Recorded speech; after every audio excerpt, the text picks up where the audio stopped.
Ayan guys, 2024 na kasi, kaya kailangan natin maghanda. So medyo busy-busyhan tayo dito.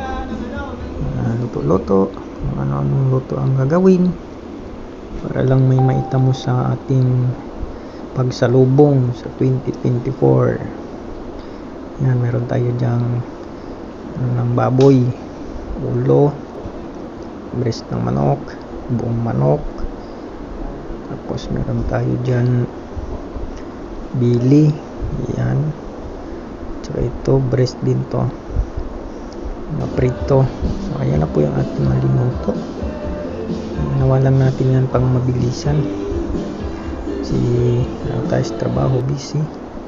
So ito yung ating tanawin naman na makikita, tanawin na makikita sa kapaligiran. Ang gandang view. Ayan natin yan, i-flex natin yan para sa 2024.